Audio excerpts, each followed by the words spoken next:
and I rise with colleagues today with a very heavy heart. On the 14th of December last year, 15 innocent people were murdered at a community event at Bondi Beach. 15 lives stolen in an act of terrorism directed at Australians of Jewish faith, who had gathered peacefully to mark the first night of Hanukkah, a major celebration on the Jewish calendar. It is a day that has carved itself into the memory of our nation.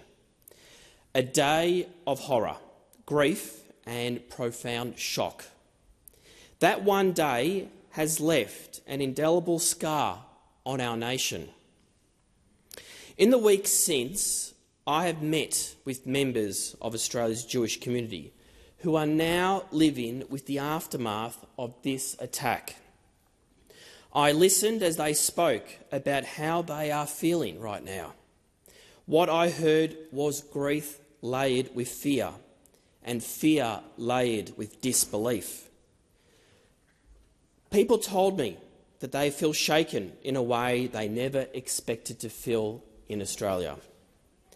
Some spoke about looking over their shoulder when attending their synagogue. Others spoke about hesitating before wearing symbols of their faith in public. Parents spoke about the conversations that they are now having with their children, conversations they could not have imagined they'd ever need to have. Now, that is the cost of the shocking growth that we have seen in anti-Semitism in this country in the last 2 years. Those who were murdered were not statistics. They were Australians gathered in our society, in our community. Australians celebrating faith, tradition and belonging. Australians who are parents, grandparents, children and friends. They are part of families, part of their community and part of our great country called Australia. Their faith is felt deeply by a Jewish community in mourning and by a nation that prides itself on multiculturalism and mutual respect. But what happened was not random. It was an act of Islamist terrorism inspired by ISIS. It was driven by hatred, and it targeted people because they were simply Jewish. Multiculturalism is not just about food, festivals or symbols. It is about belonging. It means that people of every faith and background can live openly, gather freely and participate fully in our way of life, the Australian way of life, without fear. And when one community is under attack and targeted, multiculturalism itself is also under attack and targeted. But what is important is to understand this, that anti-Semitism is real. It is estimated to have grown over threefold in the last 2 years, and it has real consequences. When it is ignored or minimised, it creates fear, and those who seek to undermine our multiculturalism are emboldened. And when it escalates, it destroys lives. In its milder forms, anti-Semitism creates a two-tier society. Those who are free to celebrate their faith and ethnicity, and those who are afraid to celebrate it. And that goes to the heart of multiculturalism here in Australia. Anti-Semitism today is too often disguised itself as being behind some other language or popular social causes. But whatever the excuses or the language games, the truth is that what we have witnessed in this country since October 7 is simply a new evolution of the world's oldest hate.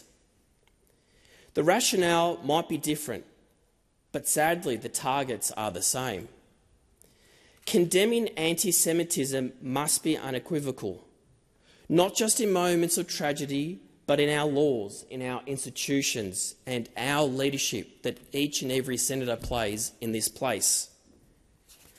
I want to acknowledge the extraordinary courage shown that day, the police officers who ran towards danger, the first responders who treated the injured, and the doctors and nurses and hospital staff who worked tirelessly to save lives.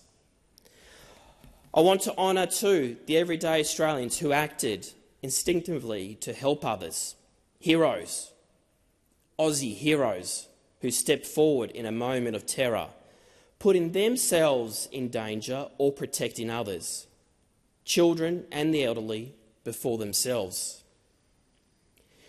Their courage reminds us that even in the darkest moments, humanity endures, the very best of the Australian spirit. My thoughts are also with those who survived, those injured physically and those carrying psychological scars that will take time, care and ongoing support to heal, and those in the wider Jewish community who have been made to reassess their safety in this country. That should never have happened.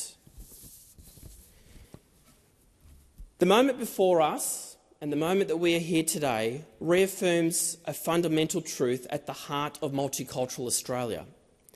Jewish Australians have the right to live, work and worship and learn in a peaceful and safety way of life within our communities, within our societies.